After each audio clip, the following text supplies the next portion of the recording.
Let us continue by exploring several perspectives of the different kinds of causes and conditions that exist.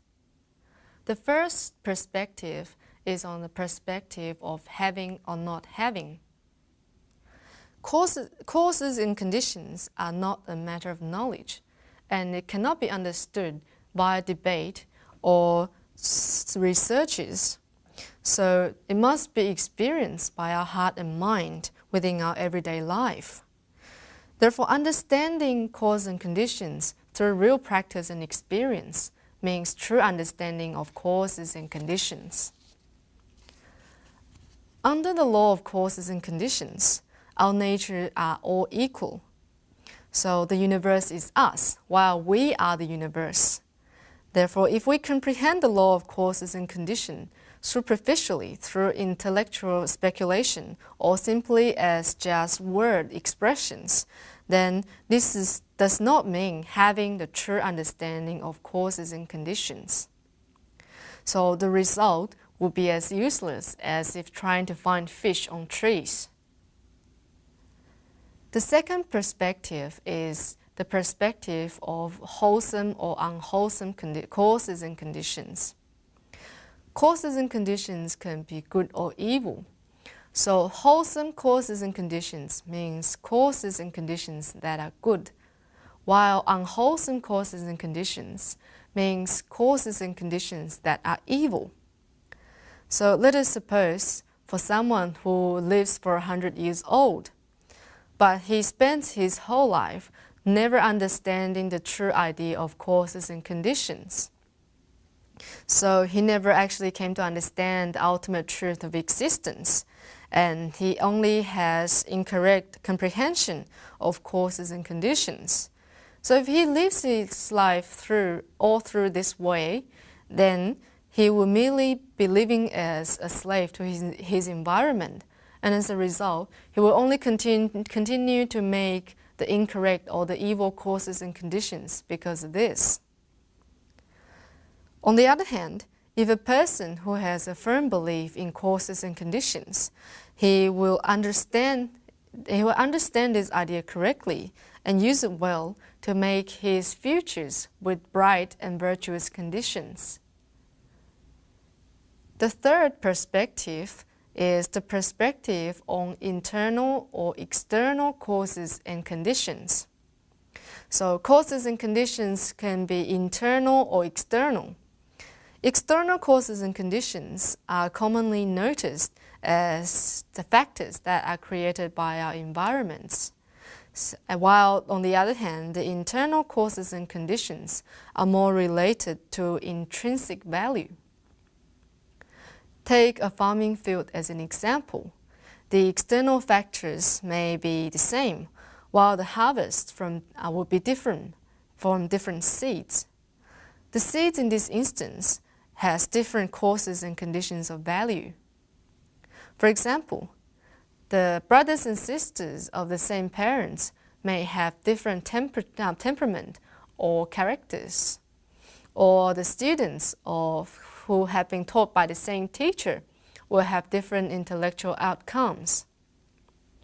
So the external causes and conditions, such as the parents or the teachers, may be the same, but the internal causes and conditions of value, such as the talents or the aptitudes, will come out to be very different. Therefore, we will say that causes and conditions may be external or internal. And while external conditions may be complete, the internal causes, if they are inadequate, will cause very different results and effects. The fourth perspective of causes and conditions are correct or erroneous causes and conditions. So this means that causes and conditions can be correct or wrong. Say, for example, for some people, when they become ill, they will know that this illness is caused by disorders of the body or the mind even. So they will be willing to undergo treatments. So they will be willing to accept the right medicine and the right treatment so that their illness can be cured.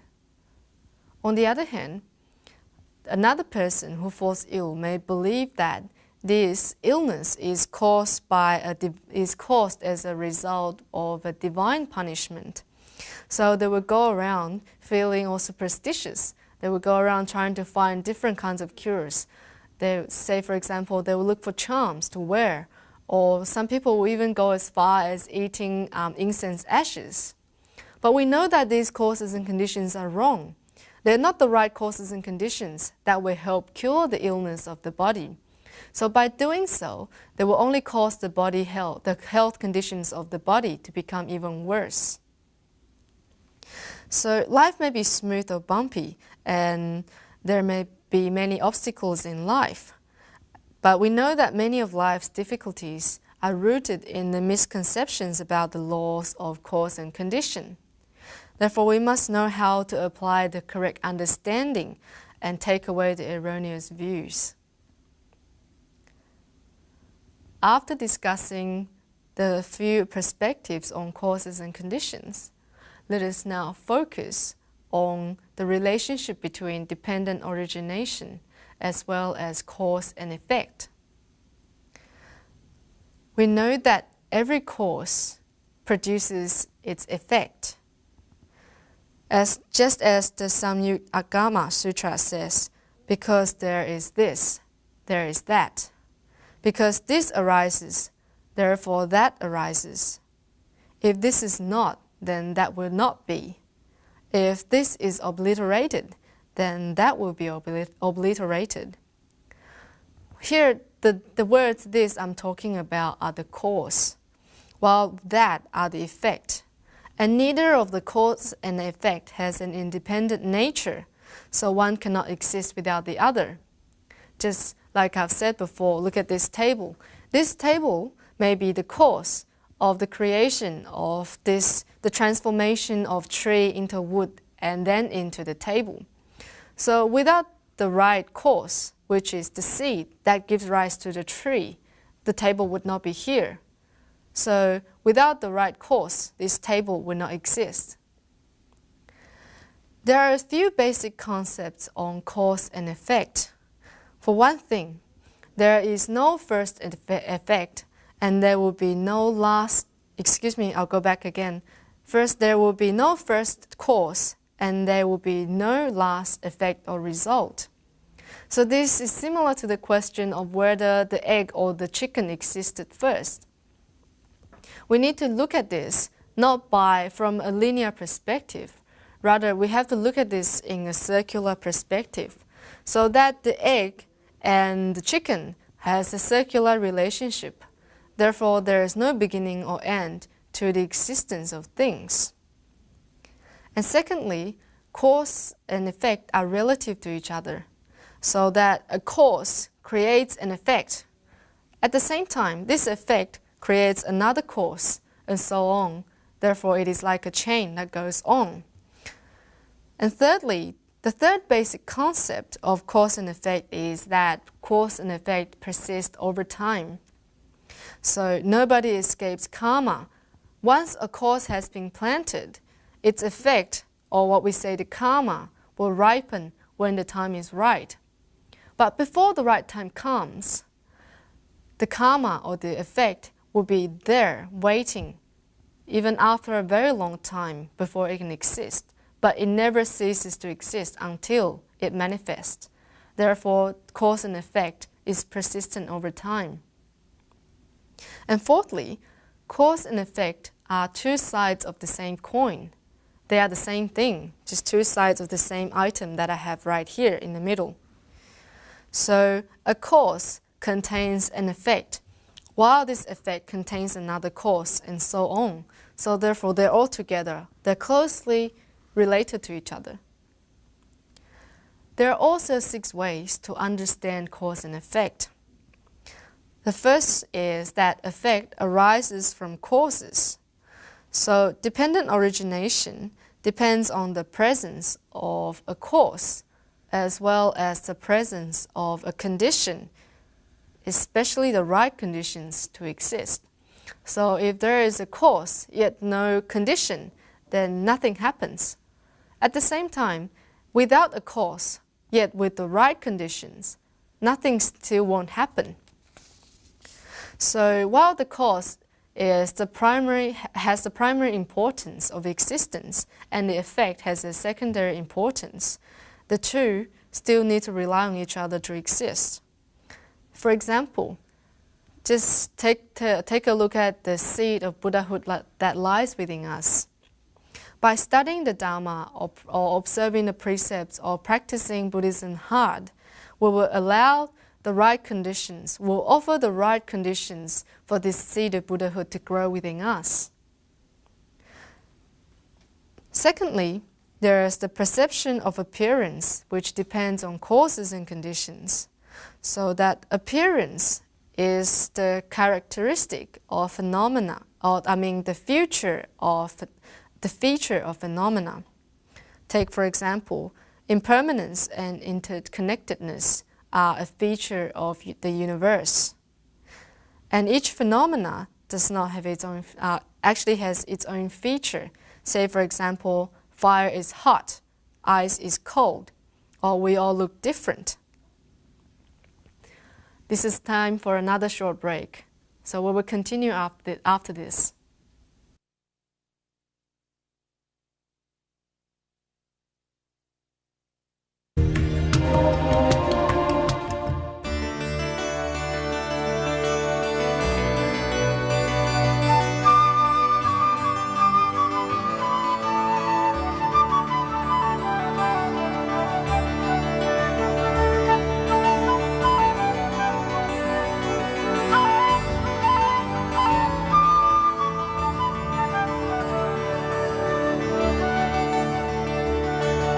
Welcome back. Let's get back to the point where we're discussing how every phenomenon has its own feature. Just as fire is hot and ice can be cold, and we all look different physically. So we know that we require the right conditions for perception in order for us to see the features. For example, if someone is speaking a language that we do not understand, then to us, it will be merely a series of pronunciations of words, and they do not make any sense to us. So therefore, our appearances can also be affected by our inner features or our inner conditions. So what goes on in our mind can be shown through our physical appearance. If I'm sad or happy, I will either be showing a sad face or a happy face. The third way to understand causes and conditions is by seeing that events depend on principles. So event and principle always come in a pair. They always come together. So this universe has a rational basis. So I wouldn't go and call a car an elephant, or a table wouldn't disappear out into the thin air for no reason. Or say when I clap my hands like this, it's not going to sound like somebody coughing. So each event will have its own principle. The fourth way to understand cause and effect is to know that many arise from the one. For example, a seed may grow a very large number of fruits, or a small beginning can be connected to a very complex result. Also, the human mind can have great potentials. Just a small act of cruelty could cause a large disaster, while a simple act of kindness will result in wonderful effects. The next way, which is the fifth way to understand cause and effect, is that existence stands in emptiness. So this room has to be empty in order for me to be sitting here. Or a cup has to be empty before it can contain water. The sixth way to understand cause and effect is that a Buddha is produced from a human being. So we are all future Buddhas because we all possess the Buddha nature. And the way to become a Buddha is by fully understanding the importance of cause and effect, and then purify our mind. Just as the Platform Sutra of the Sixth Patriarch says, a Buddha is an enlightened sentient being. A sentient being is a Buddha who has not yet become enlightened. Therefore, I have just provided the 6 basic ways to understand cause and effect. Let us now go on to the 4 conditions pertinent to dependent origination. We know that in order for cause and effect to operate, there must be the right conditions. So dependent origination here becomes the interplay between the cause and effect as well as its conditions. So while cause is primary, the conditions are also very important. And here I have 4 basic kinds of conditions that are related to our discussion to dependent origination. And let me just quickly discuss these 4. The first kind of condition is what we call a causal condition. So the cause of a phenomenon is intrinsic to that phenomenon. For example, a seed that produces a shoot becomes a causal condition of that shoot, since in some way this shoot is contained within the seed. So sunshine that causes the shoot to grow is different because it is an extrinsic factor to both the seed and the shoot. And human behavior often is caused by both intrinsic as well as extrinsic causes. Say, for example, the intrinsic seed for a human laughter could be sprouted only when the extrinsic cause, say for example a laugh or a tickle, it stimulates this seed. The second kind of condition is called condition without intervals. These are also known as successive conditions. So they refer especially to the conditions of the mind. The mind moves very quickly from one instant to the next. So when the Buddha contemplated the succession of these instants, what he realized was that there are actually no interval between these instants. So he saw that the contents of our thoughts at one instant give rise to the contents of our thoughts at the next instant. And he saw that this happens without the help of any outside agency or without intervals, and even with the absence of any other medium except just our mind. So therefore, careful scrutiny of mental conditions without interval leads to great insight into how the karma actually works within the human mind. The third is called conditional conditioning. This means that all extrinsic conditions that have all bearing on the mind. So intrinsic to the mind is the I consciousness. But if it's without the intrinsic conditions, or say the form or lights, then this consciousness of the I still will not function properly. The same is true for all the rest of the other senses here. So the Buddha said that thought itself cannot occur without extrinsic conditional conditions of the past, the present, as well as the future. Now the fourth is other conditions. So other conditions here means all the other conditions besides the 3 which we have just mentioned. So that all of these conditions will either help with the process of cause and effect, or other way they do not stop it from happening. So they do not cause any obstructions, and they do not hinder the process of cause and conditions. Say, for example, the fact that a deer did not eat the blueberry is a condition that did not stop the cause and effect of the blueberry from existing. So the fact that the deer did not eat the blueberry is one of the other conditions that have helped, in quotations, produced the blueberry. So the above 4 conditions can be thought of as being either direct or indirect conditions. So all causal conditions are considered to be conditions that operate directly on phenomenon, while the other 3 kinds are considered to operate indirectly. A further insight into these 4 kinds of conditions is this. It goes as followed. Causal conditions and other conditions are sufficient by themselves to produce material phenomena. And in contrast, the mind requires all 4 conditions for its operation.